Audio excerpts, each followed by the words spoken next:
ಓಂ ಶಾಂತಿ. ದಿನಾಂಕ ಆಗಿದೆ 21/7/2026. ಇಲ್ಲಿಯವರೆಗೆ ನೀವು ಹೇಳಿಕೆ ಕೇಳಿಕೆ ಮಾತುಗಳಂತೆಯೇ ನಡೆಯುತ್ತಾ ಬಂದಿದ್ದೀರಿ. ತಂದೆಯು ಈಗ ಡೈರೆಕ್ಟ್ ಜ್ಞಾನವನ್ನು ತಿಳಿಸಿ ತಮ್ಮ ಸಮಾನ ಜ್ಞಾನಪೂರ್ಣರನ್ನಾಗಿ ಮಾಡುತ್ತಾರೆ. ಒಳ್ಳೆಯ ಪುರುಷಾರ್ಥಿ ಮಕ್ಕಳು ತಾಯಿ ತಂದೆಯನ್ನು ಸಂಪೂರ್ಣವಾಗಿ ಅನುಕರಣೆ ಮಾಡುತ್ತಾರೆ. ತಮ್ಮ ಜೀವನದ ಬಗ್ಗೆ ಕರುಣೆ ತೋರಿಸಿಕೊಳ್ಳುತ್ತಾರೆ. ಒಳ್ಳೆಯ ಪುರುಷಾರ್ಥಿ ಮಕ್ಕಳು ಅವಶ್ಯವಾಗಿ ತಂದೆಯ ನೆನಪಿನಲ್ಲಿ ಕುಳಿತುಕೊಳ್ಳುತ್ತಾರೆ. ಅವರ ಸ್ಥಿತಿಯ ಗಾಯನವಾಗಿದೆ, ಅಚಲ ಅಡೋಲ ಸ್ಥಿರವಾಗಿರುತ್ತದೆ. ಅವರನ್ನೇ ಮಹಾವೀರರು ಎಂದು ಕರೆಯುತ್ತಾರೆ. ಅನಾದಿ ಮಾಡಲ್ಪಟ್ಟ ಡ್ರಾಮಾದ ಪ್ಲಾನ್ ಅನುಸಾರ ಸಂಗಮ ಯುಗದಲ್ಲಿ ತಂದೆಯು ಬಂದು ನಮ್ಮಿಂದ ಈ ಪುರುಷಾರ್ಥ ಮಾಡಿಸುತ್ತಿದ್ದಾರೆಂದು ನೀವು ತಿಳಿದಿದ್ದೀರಿ. ಯಾರು ಮೊಟ್ಟಮೊದಲು ಭಕ್ತಿಯನ್ನು ಪ್ರಾರಂಭ ಮಾಡಿದರೋ ಅವರೇ ಬಂದು ಜ್ಞಾನವನ್ನು ಪಡೆಯುತ್ತಾರೆ. ನಂತರ ಸೂರ್ಯವಂಶಿಗಳಾಗುತ್ತಾರೆ. ಭಾರತವು ದೈವಿ ವರ್ಣವಾಗಿತ್ತು, ಈಗ ಆಸುರಿ ವರ್ಣವಿದೆ. ಇದು ಸಂಗಮ ಯುಗವಾಗಿದೆ. ಈಗ ಆಸುರಿ ವರ್ಣದಿಂದ ದೈವಿ ವರ್ಣದಲ್ಲಿ ಹೋಗಬೇಕಾಗಿದೆ. ಈಗ ರಾವಣ ರಾಜ್ಯವಾಗಿದೆ ಮತ್ತು ರಾಮರಾಜ್ಯವು ಇಲ್ಲಿಯೇ ಆಗುತ್ತದೆ ಎಂದು ನೀವು ಮಕ್ಕಳು ತಿಳಿದಿದ್ದೀರಿ. ರಾವಣ ರಾಜ್ಯವಿರುವ ಕಾರಣ ಎಲ್ಲರೂ ರಾಮರಾಜ್ಯವನ್ನು ಬಯಸುತ್ತಾರೆ.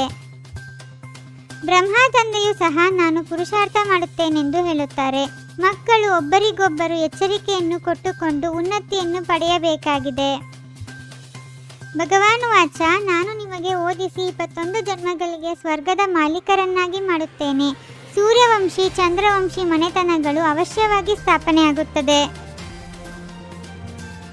ಯಾರೆಷ್ಟು ಪುರುಷಾರ್ಥ ಮಾಡುವರೋ ಅಷ್ಟೇ ಶ್ರೇಷ್ಠ ಪದವಿಯನ್ನು ಪಡೆಯುತ್ತಾರೆಂದ ಮೇಲೆ ಈ ತಂದೆ ತಾಯಿಯನ್ನು ಅನುಕರಣೆ ಮಾಡಿ ಎಂದು ಶಿವತಂದೆಯು ತಿಳಿಸುತ್ತಾರೆ.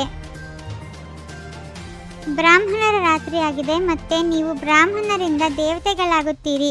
ಸತ್ಯಯುಗದಲ್ಲಿ ಬ್ರಾಹ್ಮಣರಿರುವುದಿಲ್ಲ, ದೇವತೆಗಳಿರುತ್ತಾರೆ. ಭಗವಂತನೇ ರಾಜಧಾನಿಯನ್ನು ಸ್ಥಾಪನೆ ಮಾಡುತ್ತಿದ್ದಾರೆ. ಅವರೇ ರಾಜಯೋಗವನ್ನು ಕಲಿಸಿಕೊಡುತ್ತಾರೆ. ಅವರು ನಿರಾಕಾರ, ಜ್ಞಾನಸಾಗರ, ಸುಖಸಾಗರ ಆಗಿದ್ದಾರೆ.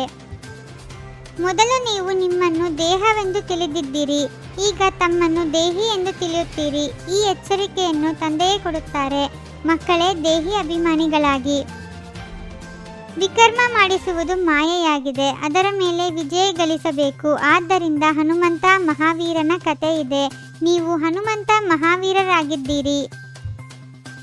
ವಿನಾಶವು ಸಮ್ಮುಖದಲ್ಲಿ ನಿಂತಿದೆ. ಸ್ವರ್ಗದ ಮಾಲೀಕರಾಗಲು ತಮ್ಮನ್ನು ತಾವು ಯೋಗ್ಯರನ್ನಾಗಿ ಮಾಡಿಕೊಳ್ಳಬೇಕಾಗಿದೆ. ಅದು ಸಹ ನೆನಪಿನಿಂದಲೇ ಆಗಲು ಸಾಧ್ಯ. ಸತ್ಯಯುಗದಲ್ಲಿ ನಿಮಗೆ ಅಖಂಡ ಅಟಲ ಸುಖ ಶಾಂತಿ ಸಂಪತ್ತಿನ 21 ಜನ್ಮಗಳ ರಾಜ್ಯ ಸಿಗುತ್ತದೆ. ಸ್ವರ್ಗದ ರಚಯಿತ ತಂದೆಯು ಅವಶ್ಯವಾಗಿ ತಮ್ಮ ಆಸ್ತಿಯನ್ನು ಕೊಡುತ್ತಾರೆ.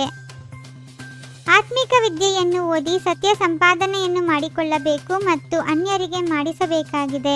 ಈಗ ಯಾವುದೇ ವಿಕರ್ಮ ಮಾಡಬಾರದು. ಮುಂಜಾನೆ ಎದ್ದು ಪ್ರೀತಿಯಿಂದ ನೆನಪು ಮಾಡಬೇಕಾಗಿದೆ. ಚಿಕ್ಕ ಪುಟ್ಟ ಮಾತುಗಳಲ್ಲಿ ಮುಟ್ಟಿದರೆ ಮುನಿಯಾಗಬಾರದು. ಸ್ಥಿತಿಯನ್ನು ಅಚಲ ಅಡೋಲವಾಗಿ ಇಟ್ಟುಕೊಳ್ಳಬೇಕಾಗಿದೆ. ಜ್ಞಾನದ ಲೈಟ್ ಮೈಟ್ನ ಮೂಲಕ ತಮ್ಮ ಭಾಗ್ಯವನ್ನು ಬೆಳಗಿಸುವಂತಹ ಸದಾ ಸಫಲತಾ ಮೂರ್ತಿ ಭವ. ಯಾವ ಮಕ್ಕಳು ಜ್ಞಾನದ ಲೈಟ್ ಹಾಗೂ ಮೈಟ್ನಿಂದ ಆದಿ ಮಧ್ಯ ಅಂತ್ಯವನ್ನು ತಿಳಿದುಕೊಂಡು ಪುರುಷಾರ್ಥ ಮಾಡುತ್ತಾರೆ ಅವರಿಗೆ ಅವಶ್ಯವಾಗಿ ಸಫಲತೆಯು ಲಭಿಸುತ್ತದೆ. ಕರ್ಮೇಂದ್ರಿಯಗಳಿಂದ ಭಿನ್ನವಾಗಿದ್ದು ಕರ್ಮವನ್ನು ಮಾಡಿಸುತ್ತೀರೆಂದರೆ ಸಹಜವಾಗಿ ಕರ್ಮಾತೀತ ಸ್ಥಿತಿಯ ಅನುಭವ ಮಾಡಬಹುದು. ಓಂ ಶಾಂತಿ. 21 ಜನ್ಮಗಳಿಗೆ 21 ಪರಮಾತ್ಮನ ಮಹಾವಾಕ್ಯಗಳನ್ನು ಆಲಿಸಿ ಹಾಗೂ ನಿಮ್ಮದೇ ಆದ ಈ ಚಾನಲ್ಗೆ ಲೈಕ್ ಮಾಡುವುದನ್ನು ಮರೆಯದಿರಿ.